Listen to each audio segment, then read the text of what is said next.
Bismillahirrahmanirrahim. Alhamdulillahi rabbil alamin, wassalatu wassalamu ala rasulihil amin, nabiyyina Muhammad ibn Abdullah wa ala alihi wa sahbihi wa mawalah, amma ba'du. Sambungan pelajaran kita dalam kitab Al-Fiqhul Manhaji, fiqh sistematik dalam mazhab Syafi'i, di dalam bab Al-Bughah wa ahkamuhum, pemberontak dan hukumannya. Jadi kita coba kenal siapakah manhumul bughah, siapakah yang disebut, yang dikenali dengan nama pemberontak mengikut ta'rif negara Islam. Pemberontak ialah sesiapa sahaja yang melampaui had yang sepatutnya dipatuhi. Jadi ada sempadan sepatut dipatuhi, dia langgar lebih pada tu, maka itu dia panggil bughah. Dalam bahasa Arab ia disebut sebagai bughah dan al-baghyu. Al-bughah ataupun al-baghyu pada asalnya bermaksud az-zulmu, yakni zalim. Apa yang dimaksudkan dengan bughah atau pemberontak di sini dalam kitab kita ini ialah jama'atu minal muslimin kharaju ala imamil muslimin wa tamarradu ala awamirihi aw mana'u haqqan minal huquq sawa'un akana hadzal haqqu lillah am linnas. Ialah mereka ialah sekumpulan umat Islam yang menentang pemerintahan Islam dan melanggar perintahnya atau menghalang hak Allah ataupun hak manusia. Itu dipanggil bughah, sekumpulan orang Islam yang menentang pemerintah Islam ataupun melanggar hak-hak Allah Ta'ala dan juga hak manusia.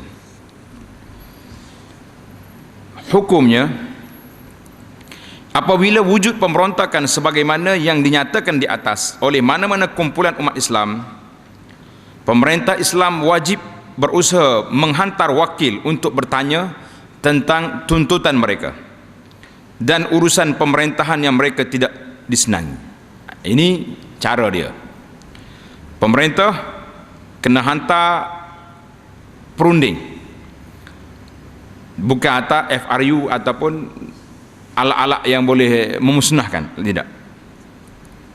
Sekiranya mereka menyatakan sebab-sebab tentangan dan sekiranya dipenuhi, ia tidak akan menimbulkan sebarang kesan buruk atau kemudaratan, maka tuntutan mereka wajib dipenuhi.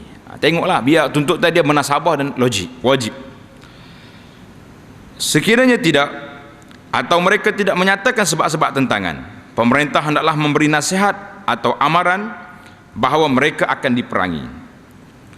Pemerintah perlu menyuruh mereka supaya kembali taat setia. Sekiranya mereka menolak nasihat tersebut, mereka hendaklah dimaklumkan tentang peperangan. Bila habis jalan perundingan, barulah diberi tempoh peperangan. Sekiranya mereka masih enggan dan berkeras menentang, maka wajib diperangi, kerana penyakit ini dia boleh merebak. Kalau tak dihapuskan, akan melarat. Mungkin satu negeri bangun memberontak, jadi lebih parah keadaannya. Syurut qitalil bughah, syarat-syarat memerangi pemberontak ada beberapa syarat. Sebarang peperangan terhadap pemberontak perlu memenuhi syarat-syarat berikut. Yang pertama, kumpulan pemberontak tersebut mestilah mempunyai kekuatan dan ketahanan tersendiri, sama ada disebabkan oleh jumlah mereka yang ramai atau keupayaan mereka, walaupun mereka hanya memiliki sebuah kubu yang boleh digunakan untuk menentang pemerintah. Jadi kita tengok kekuatan dia itu ada tidak. Untuk itu, usaha untuk mengembalikan ketaatan mereka memerlukan perbelanjaan dari segi harta dan pengumpulan tentera. Mana orang pemberontak ni dia sudah ada kawasan dia sendiri dan dia sudah ada tempat dia, nak masuk bukan sebarangan yang boleh. Yang kedua, pemberontak tersebut mestilah benar-benar berada di luar kawalan pemerintah disebabkan oleh kekuatan yang mereka miliki seperti yang dinyatakan di atas. Mana dia ada syaukah, ada senjata, ada kekuatan, boleh untuk lawan. Sekiranya mereka masih berada dalam kawalan pemerintah, sudah tentu mereka tidak perlu diperangi dan pemerintah boleh menghukum mereka dengan cara memenjara atau sebagainya. Jadi tak payah bunuhlah, pergi tangkap dia, tak dalam penjara, dan lain-lain lagi. Yang ketiga, kumpulan pemberontak mestilah mempunyai tafsiran, takwil yang dibenarkan dan mempunyai ruang dalam ijtihad. Maknanya hak dia tentang tu ada asasnya, dan dengan alasan ini mereka menentang pemerintah. Walaupun tafsiran ataupun takwil tersebut salah, tetapi ia tidak dapat disahkan secara qat'i kesalahannya. Mana ada ruang ijtihad. Demikianlah yang berlaku dalam perang Jamal dan Siffin, apabila golongan para sahabat menentang pemerintah Sayyidina Ali radhiyallahu anhu. Mereka mendakwa Ali radhiyallahu anhu mengenali pembunuh Sayyidina Utsman dan mampu menghukum mereka, tetapi Sayyidina Ali tidak menghukum mereka kerana dia turut bersyubhat bersama mereka. Ini tuduhan yang berlaku kepada pemberontak di zaman itu. Sekiranya mereka tidak mempunyai sebarang ijtihad atau tafsiran yang disandar sebagai alasan untuk menentang pemerintah, mereka tidak tertakluk kepada hukum pemberontak. Sebaliknya mereka diperangi atas alasan mereka adalah kumpulan fasik. Bahkan mereka mungkin menjadi kufur jika menghalalkan penentangan kepada pemerintah Islam serta menentang perintah pemerintah tanpa sandaran syarak. Orang tanya kenapa lawan ni, tak tahu apa, pakai nak memberontak ya. Alah, orang ini dikira bukan bura, tapi dia termasuk di kalangan fasik. Syarat yang keempat, mereka mempunyai tokoh yang ditaati, ada ketua dia yang menguatkan pengaruh mereka. Sekiranya dia bukan seorang ketua yang dilantik di kalangan mereka, tetapi pendapatnya dijadikan sebagai sandaran, ini kerana kekuatan tidak akan wujud pada kumpulan yang tidak mampu mengumpul dan menyatukan pengikut di bawah seorang ketua yang ditaati. Jadi syarat dia ni ada 4 syarat yang disebut oleh para ulama. Yang pertama sekali, ada kekuatan dia. Maknanya kalau dia serang negeri ni boleh jatuh. Yang kedua, ada ketua yang ditaati dan dia punya senjata yang kuat. Kalau setakat dia ada air mineral ya, ataupun itu saja, itu bukan lagi termasuk dalam burah, dan mereka ini sekadar cukup dengan sembuh air dia boleh balik, maka tidak ada hak untuk diperangi dengan senjata.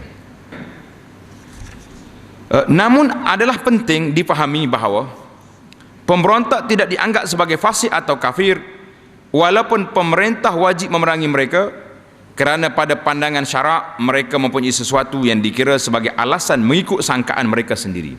Jadi ini 4 dalil, 4 syarat tadi. Kesimpulannya, pemberontak tidak dianggap sebagai fasik atau kafir kerana dia ada mubarirat, ada sebab ia menjadi sandaran untuk dia keluar menentang itu.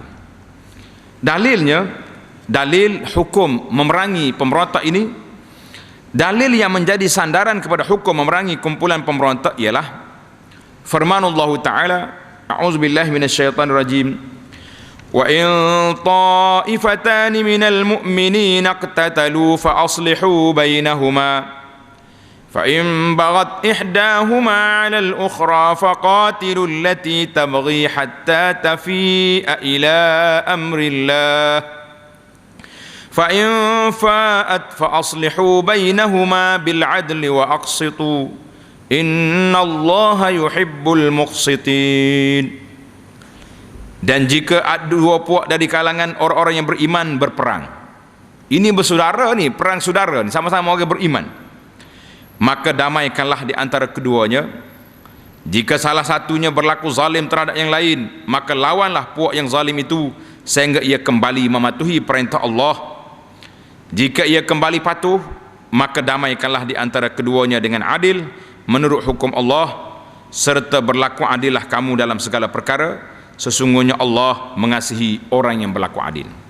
Al-Hujurat ayat 9. Menurut ulama, walaupun ayat ini tidak menyentuh tentang pemberontakan terhadap pemerintah, namun ia mencakupi nilai tersebut kerana ayat ini umum atau boleh dikaitkan dengan qiyas. Ini kerana apabila peperangan dituntut agar dilancarkan kepada kumpulan yang melampaui batas, tuntutan untuk memerangi pemberontakan terhadap pemerintah sudah tentu lebih utama. Selain ayat tadi, Rasulullah SAW juga bersabda, man faraqal jama'ata shibran faqad khala'a ribqatal islam min unuqih. Sesiapa yang memisahkan diri dari jamaah Islam, mana dari jamaah, dari pemerintahan Islam, walaupun sejengkal, dia telah mencabut ikatan Islam dari lehernya. Artinya orang ini boleh diperangi, Hadis ini riwayat Imam Abu Daud dalam kitab Sunnah, bab memerangi Al-Khawarij. Hikmah mereka ini diperangi, walaupun sebagaimana yang dinyatakan tadi, tentangan mereka bersandarkan kekeliruan yang diterima syarak, ialah kerana kestabilan pemerintahan seorang pemerintah setelah ditabal secara sah oleh umat Islam adalah asas terpenting bagi menyatupadukan kekuatan umat Islam di samping menakutkan musuh. Inilah asas apabila Allah memerintahkan umat Islam supaya taat setia kepada pemerintah. Atas dasar ini menjadi kewajipan seluruh umat Islam untuk mentaati pemerintah walaupun dia seorang yang zalim. Mana asalnya dalam negara Islam, kalau pemerintah itu telah sah dilantik oleh alul halli wal aqdi, kalau dia zalim pun kita kena taat, kecuali apabila dia suruh buat maksiat, maka ketika itu tidak ada hak untuk ditaati. Walau bagaimanapun, ketaatan yang diberikan mestilah bukan kepada perkara maksiat. Pemerintah ni suruh rakyat dia buat maksiat, tak ada hak untuk kita nak taat pada dia. Ini kerana tindakan seluruh umat Islam mengingkari perintah pemerintah lebih mendatangkan keburukan daripada tindakan zalim pemerintah tersebut. Jadi kalau kita lihatlah, pemimpin yang ada kezalimannya, tapi kalau pemberontakan nak jatuh dia, mungkin lebih mudarat tu lebih besar lagi daripada itu. Kecuali rakyat memang punya kekuatan untuk menjatuhkan dia, itu mungkin pada ketika itu ada di bawah akta lain. Oleh kerana itu Allah memerintahkan agar pemerintah memerangi kumpulan pemberontak tanpa mengambil kira ijtihad dan sandaran mereka. Ini kerana ketaatan mereka kepada perintah pemerintah lebih penting daripada mereka berpegang dengan ijtihad mereka sendiri. Jadi tengoklah mereka nak apa benda. Tabi'atu qitalil bughah, garis panduan memerangi bughah, pemberontak. Ya, ini garis panduan. Tadi syarat, 4 syarat tadi, kalau cukup syarat ni barulah kita namakan dia bughah, pemberontak. Kemudian pemerintah yang nak ambil tindakan setelah cukup syarat tadi, ada lagi syarat lain yang perlu dipatuhi. Peperangan terhadap kumpulan pemberontak jelas berbeza dengan peperangan terhadap golongan fasik, kafir dan musuh, kerana dia masih orang Islam. Ini kerana pemberontak tidak dikategorikan sebagai fasik dan tidak dikaitkan dengan bid'ah hanya disebabkan oleh sesuatu keperluan mereka diperangi, iaitu semata-mata untuk memelihara keamanan dan perpaduan umat Islam. Berikut adalah garis panduan tersebut secara ringkas. Yang pertama, sebelum peperangan dilancar, mereka perlu diberi nasihat dan diajak berunding, berbincang bersama wakil pemerintah. Hantar dulu orang yang boleh berunding dengan dia, boleh berhujah dengan dia. Inilah yang dilakukan oleh Sayyidina Ali bin Abi Talib radhiyallahu anhu bersama kumpulan Khawarij yang menentangnya. Sayyidina Ali telah mengutus Sayyidina Abdullah bin Abbas radhiyallahu anhuma untuk bermuzakarah dengan mereka, berbincang dengan kumpulan Khawarij. Mungkin cara ini akan menyebabkan mereka kembali kepada kebenaran, atau mungkin boleh mempengaruhi sebahagian daripada mereka. Di mana kalau semua tak balik pun, mungkin sebahagian besar bila dengar hujah, dia akan undur balik ke belakang. Jadi di sini cerita penuh. Tajuk dianya dialog perundingan di antara Abdullah bin Abbas dengan kumpulan Khawarij yang menentang Sayyidina Ali. Tengok dialog ni hebat, kerana golongan penentang bersandarkan kepada Quran. Bukan kata kerah king, dah ada ayat Quran yang dia pakai, tapi kebijaksanaan Abdullah bin Abbas mematahkan hujah mereka satu-satu. Akhirnya mereka rebah, mereka tewas dan kembali taat kepada Sayyidina Ali bin Abi Talib. Dalam kitab Al-Hilyah yang dinukilkan oleh Abi Nu'aim Al-Asbahani rahimahullahu ta'ala daripada Ibnu Abbas, katanya, Cerita ni Ibnu Abbas sendiri dia pergi. Kata Ibnu Abbas, ketika golongan Al-Haruriyah, puak-puak Khawarij ini mengasingkan diri, mereka ni dah berkumpul di satu tempat. Abdullah bin Abbas berkata kepada Sayyidina Ali, wahai Amirul Mukminin, tangguhkanlah sekejap sembahyang sehingga cuaca lebih redup, supaya saya boleh bertemu mereka dan berbincang dengan mereka. Maknanya tengah hari ini lewatkan sikit solat, tunggu udara redup sikit, aku nak pergi bincang dengan Khawarij dulu. Ali berkata, Sayyidina Ali kata, saya bimbang mereka akan membunuhmu.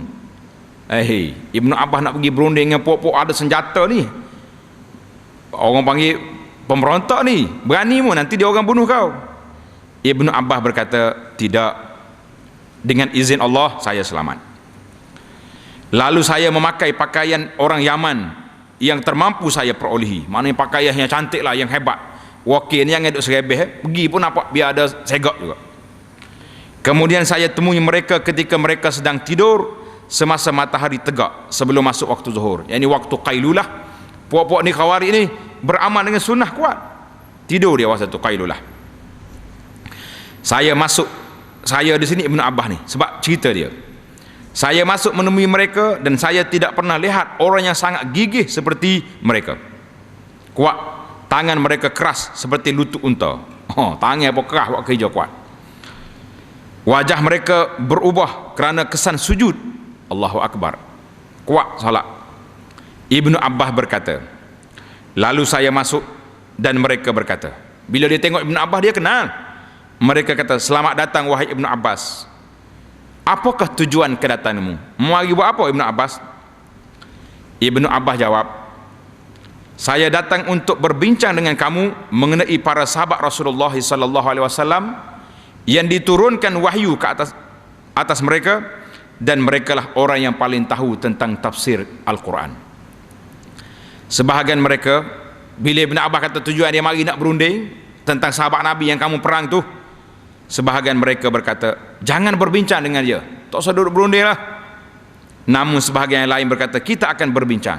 Jadi kumpulan Khawarij ini bagi dua orang. Setengah kata tak payah bincang, yang orang kata yang lembut sikit, kita dengar dulu, takkan nak bincang pun tak boleh. Ibnu Abbas berkata, beritahu saya apakah yang menyebabkan kamu berdendam dengan sepupu Rasulullah. Tengok, Ibnu Abbas dia tak guna pemimpin, dia guna satu mukhatab, satu kata-kata yang menunjukkan orang ni rapat dengan Nabi. Jadi apa masalahmu ni tak puas hati dengan sepupu Nabi sallallahu alaihi wasallam, menantu pula orang yang pertama beriman dengan Rasulullah sallallahu alaihi wasallam, serta para sahabat Rasulullah yang bersama dengannya. Apa mu tak puas hati apa? Ini cara bercakap. Mereka menjawab, jawab Khawarij jawab, kami berdendam dengannya kerana 3 perkara. Dengar ni, tanda baik-baik dia punya dialog ni. 3 sebab kami nak lawan dia. Yang pertama-tamanya kerana dia melantik manusia sebagai hakim dalam urusan agama Allah, sedangkan Allah berfirman, inil hukmu illa lillah, hanya Allah saja yang menetapkan hukum. Bila ni?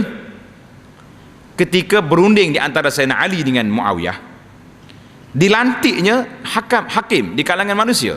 Jadi bagi dia, Sayyidina Ali lantik hakim, maka manusia ni tak boleh, sebab hakim hanya hak Allah. Baca Quran, inil hukmu illa lillah. Kenapa Sayyidina Ali lantik manusia sebagai hakim? Maka ini salah. Satu. Ibnu Abbas kata lagi, apa lagi? Mana yang kedua? Mereka menjawab, dia berperang lawan dalam zaman tetapi tidak mengambil tawanan dan tidak mengambil harta rampasan. Perang tak tawan orang-orang yang ditangkap, tak ambil ghanimah harta rampasan. Sekiranya mereka orang kafir, kalau Sayyidina Ali lawan tu kafir, harta mereka telah dihalalkan, kenapa dia tak ambil? Sedangkan sekiranya mereka orang beriman, kalau orang dia lawan tu beriman, darah mereka telah diharamkan, kenapa dia lawan? Dua soalan dia ni, mau ni berat-berat belakang ni. Ibnu Abbas berkata, apa lagi? Itu baru 2, mana yang ketiga? Mereka berkata, dia menggugurkan gelaran Amir Mukminin dari dirinya Jadi waktu berunding, Sayyidina Ali kata Ali bin Abi Talib, bukan Amir Mukminin Ali. Kalau dia bukan Amir Mukminin, maknanya dia Amirul Kafirin. Dia sedaknya bobo. Dia gugur jawatan dia Amir Mukminin, mana dia Amir orang kafir lah, bukan Mukminin. Dia panggil ayat sebalik. Kalau bukan mukmin kafir. Baik. Jelas dah tiga tajuk besar ni. Tahkim, lantik manusia jadi hakim. Yang kedua, tak ambil rampasan perang. Yang ketiga, gugur nama dia daripada jawatan Amir Mukminin. Ibnu Abbas pun jawab, apakah pandangan kamu jika saya bercakap kepada kamu ayat-ayat kitab Allah yang muhkam, maknanya ayat bukan mutasyabih, yang kuat, dan saya sampaikan kepada kamu sunnah Nabi sallallahu alaihi wasallam yang tidak akan kamu nafikan. Mudah-mudahan kamu akan kembali. Jadi kalau aku bawa ayat Quran, bawa hadis mematahkan hujah kamu ni, nak rujuk balik ke tidak? Nak ikut kami semula ke tidak? Mereka jawab, ya, kami akan taat. Sedap ni. Orang panggil nak boleh pegang tekok dah ni. Kata Ibnu Abbas, saya berkata, mengenai dakwan kamu Ali telah melantik manusia sebagai hakim dalam urusan agama. Ali telah lantik orang, seorang sahabat yang jadi hakim dalam isu ni, dalam urusan agama Allah. Sedangkan dalam ayat Quran Tuhan telah berfirman, ya ayyuhallazina amanu la taqtulus sayda wa antum hurum wa man qatalahu minkum muta'ammidan fajaza'un mislu ma qatala minan na'am yahkumu bihi zawa adlim minkum. Wahai orang yang beriman, janganlah kamu membunuh binatang buruan ketika kamu sedang berihram, bagi orang haji. Dan sesiapa di antara kamu yang membunuhnya dengan sengaja, maka dendanya menggantikannya dengan binatang ternak yang sama dengan binatang buruan yang dibunuh itu, yang ditetapkan hukumnya oleh hakim. Tengok, yahkumu bihi zawa adlim minkum, jadi oleh seorang hakim yang terdiri daripada dua orang yang adil di antara kamu. Jelas tengok, Ibn Abbas pegang surah Al-Maidah ayat 95 ni. Allah juga telah berfirman mengenai wanita dan suaminya yang berkelahi, wa in khiftum shiqaqa bainihima fab'atsu hakaman min ahlihi wa hakaman min ahliha. Dan jika kamu bimbangkan perpecahan di antara mereka berdua, suami isteri ini berkelahi, maka lantiklah hakim untuk mendamaikan mereka, seorang dari keluarga laki-laki dan seorang lagi dari keluarga perempuan. Lantik dua orang hakim. An-Nisa. Kata Ibnu Abbas, saya ingin bertanya kamu, yang manakah lebih perlu? Apakah melantik manusia sebagai hakim untuk menghalang pertumpahan darah dan memperbaiki hubungan sama manusia lebih perlu, atau melantik manusia untuk mengadili kes buruan arnab semasa ihram yang harganya suku dirham? Mana lebih perlu? Ali lantik hakim nak damaikan antara kumpulan yang sedang bertumpah darah. Allah Ta'ala beri keizinan lantik hakim dalam masalah arnab, dalam masalah pertelingkahan suami isteri. Mereka jawab, demi Allah, sudah tentu menghalang pertumpahan darah dan memperbaiki hubungan sama manusia lebih perlu. Rebah satu. Lalu Ibn Abbas berkata, jadi adakah saya sudah selesaikan isu ni? Mupahai dah tajuk ni? Mereka kata, ya, selesai satu, rebah satu. Masuk yang kedua pula. Mengenai dakwaan kamu, Ali berperang dan tidak menerima tawanan dan harta rampasan. Ali berperang dengan Aisyah dalam kumpulan yang kedua. Jadi yang kena tawan tu Aisyah. Adakah kamu akan menawan ibu kamu, Ummul Mukminin Aisyah radhiyallahu anha, kemudian kamu menghalalkan dia sebagaimana kamu halalkan tawanan wanita lain? Sesungguhnya kamu telah kufur. Kalau kamu halal, mengkufur. Disebabkan dengan sebut, sekiranya kamu dakwa dia bukan ibu kamu, Aisyah ni bukan Ummul Mukminin, bukan mak kita, kamu juga kufur kerana telah terkeluar daripada Islam. Allah Ta'ala telah berfirman, an-nabiyyu aula bil mu'minina min anfusihim wa azwajuhu ummahatuhum. Nabi itu lebih menolong dan lebih menjaga kebaikan orang-orang yang beriman daripada diri mereka sendiri, dan isteri-isterinya adalah ibu mereka. Surah Al-Ahzab ayat 6. Jadi mukatah ni pun sesat, dua-duanya menyebabkan kamu sesat. Oleh itu pilihlah kesesatan yang kamu mahukan. Adakah pilih nak mana? Sayyidina Ali tak tawan sebab ada Aisyah di situ. Adakah saya sudah selesaikan isu ni? Jawab mereka, ya, kita terima. Betul lah tindakan Sayyidina Ali, tidak ambil tawanan di kalangan tentera yang lawan dia. Dua kalah. Ibnu Abbas berkata lagi, berkenaan dakwaan kamu bahawa Sayyidina Ali telah menggugurkan gelaran Amirul Mukminin. Dalam perjanjian itu jadi di antara Ali, perjanjian di antara Ali, tak sebut Amirul Mukminin. Kata Ibnu Abbas, Rasulullah sallallahu alaihi wasallam sendiri pernah mengajak pihak Quraisy menulis perjanjian di antara mereka pada hari Hudaibiyah. Waktu peperangan Hudaibiyah, Nabi kita tulis, ini adalah apa yang diputuskan oleh Muhammad Rasulullah. Waktu ingat tak? Hudaibiyah tahun yang ke-6 di Mekah. Kafir Quraisy tak benar Nabi masuk Mekah buat umrah. Nabi dah pakai ihram. Maka ditulisnya perjanjian. Ini perjanjian di antara Muhammad Rasulullah dengan Quraisy Mekah.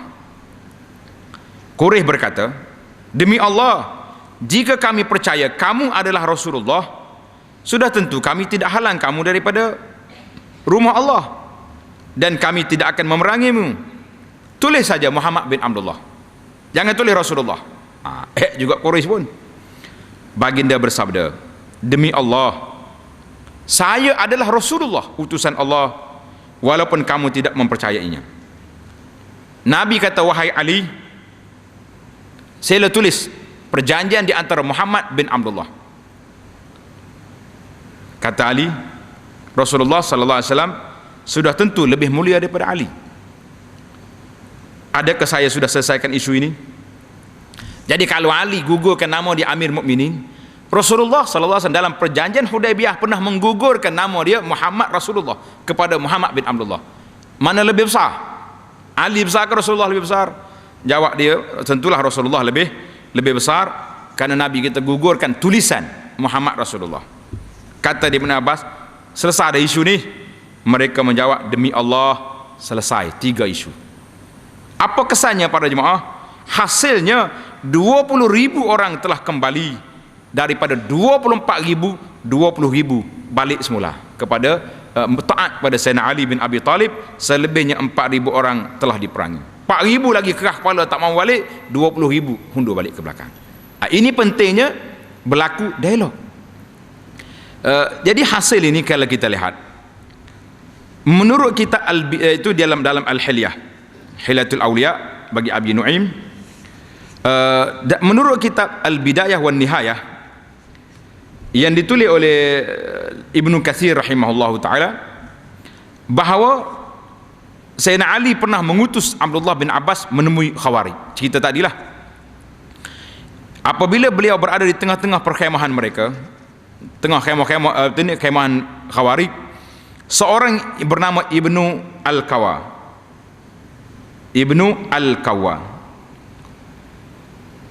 bangun berucap. Ini riwayat lain pula, ada tambahan. Katanya, wahai pendukung Al-Quran, ini adalah Ibnu Abbas. Jadi puak-puak Khawarij ini kuat pegangan Quran. Sampai Ibnu Abbas kata, aku tengok kesan sujud di dahi dia tu hitam, dahi sujud, bukan sembarangan. Jadi dia kata, wahai pendukung Al-Quran, ini adalah Abdullah bin Abbas. Jika kamu tidak mengenalinya, saya mengenalinya. Jadi ketua dia kata, aku kenal dia. Dia adalah di antara orang yang berdebat tentang kitab Allah tanpa ilmu.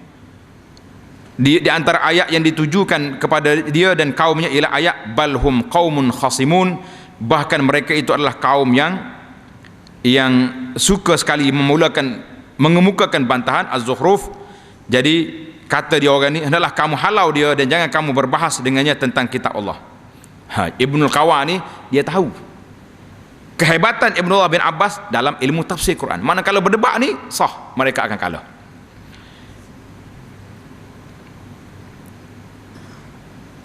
Namun demikian, ada di antara mereka yang berkata, jadi ada kumpulan lain dalam Khawarij ini, demi Allah kita akan berbahas dengannya.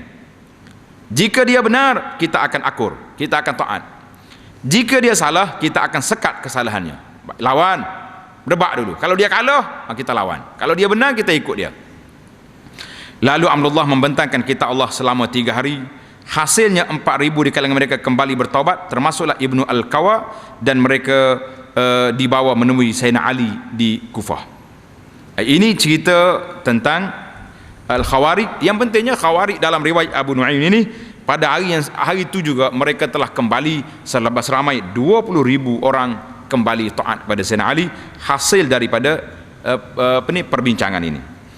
Karena itulah bagi kita lah para jemaah sekalian,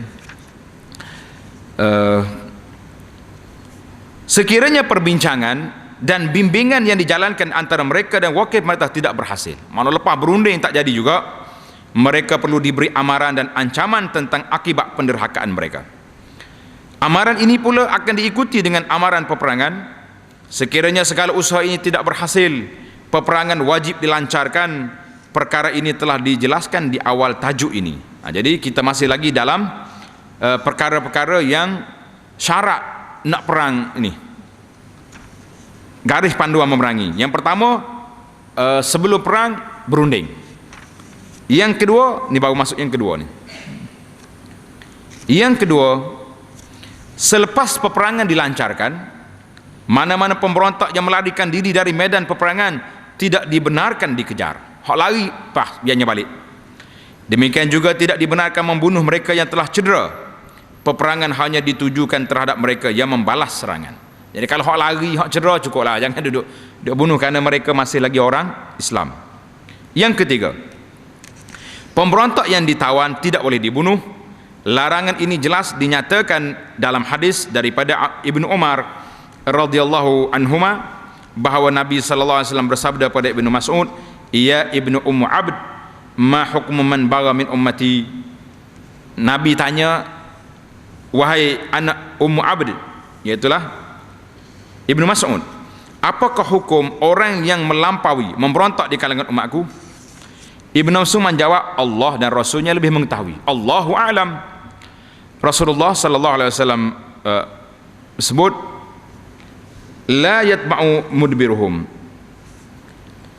jangan dikejar mereka yang melarikan diri, dan jangan serang dan bunuh mereka yang cedera. Kata di Al-Baihaqi menambah lagi, dan jangan dirampas harta mereka. Jadi hadis ini diriwayat oleh Al-Baihaqi. Ibnu Abi Syaibah dalam sebagaimana dalam kitab Mughnil Muhtaj,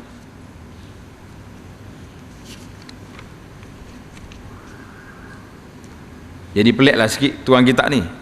Ibnu Abi Syaibah ada kitab dia Al-Musannaf, tapi dia pergi ambil riwayat hadis dalam kitab fiqh. Jadi dari sudut manhajinya kurang manhaji di sini, kerana sepatutnya riwayat itu diambil dalam kitab dia asal, tapi tak apalah, dipanggil riwayat bil wasitah. Dalam kitab Mughnil Muhtaj menyebut bahawa Sayyidina Ali radhiyallahu anhu telah menyuruh pesuruhnya, wakilnya, supaya mengumumkan bahawa orang yang melarikan diri jangan dikejar, orang yang cedera jangan diserang, orang yang ditawan jangan dibunuh, sesiapa yang menutup pintunya akan selamat, dan siapa yang meletakkan senjatanya akan selamat. Artinya kita perang di situ saja, jangan diikut seterusnya. Ya, orang ini wajib dipenjara sekiranya enggan menyerah, memberi bai'ah dan taat setia sehingga peperangan tamat dan kumpulan pemberontak ditumpaskan bagi mengelak perkara buruk. Selepas itu dia hanya akan dibebaskan setelah berjanji tidak akan terlibat lagi dengan peperangan. Namun sekiranya dikhawatiri dia memungkiri janjinya, dia boleh terus dipenjara sehingga boleh diyakini dia akan berpegang kepada janji. Jadi penjara pun tidaklah lama sangat, sampai mereka 6 tahun, 8 tahun tanpa bicara, ini satu kes yang lain. Sekiranya orang ini sedia memberi taat setia sebelum peperangan tamat dan dia menunjukkan kejujurannya, dia wajib dibebaskan segera. Jadi kita nampak dah dia taat dah, perik dah, kata orang tak mau lawan dah, bebas. Yang keempat, hak milik mereka tidak boleh dirampas atas nama harta rampasan perang, walau bagaimanapun beberapa perkara perlu dilihat. Harta yang berupa alat perang akan disimpan sehingga peperangan tamat, dan selepas pemerintah merasa yakin mereka tidak akan kembali melancarkan peperangan, sekiranya masih wujud kekhawatiran harta tersebut tidak perlu dipulangkan dan akan kekal sebagai jagaan negara, bukan sebagai hak milik negara. Jadi harta dia tu simpan dulu, takut dia bangun memberontak dengan alat tadi. Manakala harta lain selain peralatan perang, ia wajib dipulangkan kepada pemiliknya selepas tamat peperangan, walaupun wujud kekhawatiran mereka akan kembali melancarkan peperangan. kesan dia, al-athar al-mutarattibatu ala qitalil bughah, implikasi peperangan terhadap pemberontak ada 3. Yang pertama, apabila pemerintah melancarkan peperangan terhadap pemberontak dengan menepati syarat-syarat di atas dan selepas menjalankan langkah-langkah awal seperti yang dinyatakan, pemberontak yang dibunuh dalam peperangan ini maka darahnya adalah halal ketika itu. Pembunuhnya tidak akan dikenakan qisas atau diat kerana tindakan ini dibenarkan oleh syarak untuk menjaga keamanan umum. Yang kedua, selepas peperangan tamat, sekiranya ada di kalangan tentera pemerintah yang membunuh pemberontak, sekiranya ada di kalangan tentera pemerintah yang membunuh pemberontak, sekiranya pemberontak tersebut telah memberi taat setianya, pembunuh akan dikenakan qisas lepas pada tamat perang, pergi bunuh lagi lah. Namun sekiranya pembunuh bersumpah bahawa dia menyangka orang yang dibunuh masih engkar, pembunuh akan diminta membayar diat dan bukan qisas, dan hukum qisas digugurkan. Ingatlah, jangan duduk sambung cerita lagi.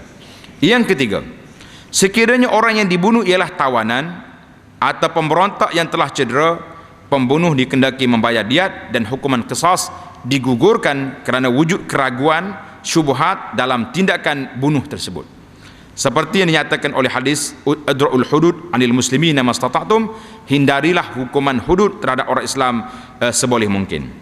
Ini perbincangan kita dalam bab al-bughah, orang-orang yang dikira pemberontak kepada pemerintah Islam dalam negara Islam. Jadi kita nampak Islam mengutamakan kedamaian dan perpaduan, maka segala mekanisme untuk memerangi mereka mesti melalui proses yang telah disebutkan, yang telah digariskan oleh para ulama. Bukan memulakan peperangan dulu baru cari perdamaian lah, berdamai dulu baru mula. Sama juga anda tengok di saat-saat mutakhir ini, kalau kita lihat cara-cara tindakan yang dibuat oleh sebahagian daripada pemerintah, bila dapat repot contohnya daripada golongan-golongan yang bertentangan, golongan yang berkelahi ataupun berbeza pandangan, sepatutnya pihak pemerintah ambil tindakan, jemput orang-orang yang dituduh, tanya dulu, apakah pandangan kamu begini betul, apakah tuduhan-tuduhan yang dibuat kepada kamu ini benar. Kalau betul tuduhan itu, maka diberi nasihat, dimuzakarah, dibincangkan, diberitahu, barulah ambil tindakan. Tapi hari ini di zaman fitnah, orang yang bawa kepada pemerintah fitnah banyaknya, buat tuduhan kepada orang-orang ni, maka pemerintah terus dengar, ambil tindakan, memberi sekatan. Contohnya, tak benar orang ni mengajar, tak benar orang ni mari ke sini kerana dituduh sedemikian. Maka ini kita mengatakan tidak adil. Kerana tengok Ali radhiyallahu anhu dengan Khawarij ini pertentangan yang begitu besar, tetapi dengan berkat perundingan Abdullah bin Abbas, mereka boleh rujuk balik, boleh menghalang pertumpahan darah yang banyak. 20,000 orang taubat ni bukan senang, bukan kecil. Jadi kalaulah tuduhan-tuduhan yang dituduh kepada orang-orang pendakwah-pendakwah ataupun orang-orang yang dituduh ini diberi ruang untuk berbincang, untuk bermuzakarah, untuk bertukar pandangan, itu lebih harmoni.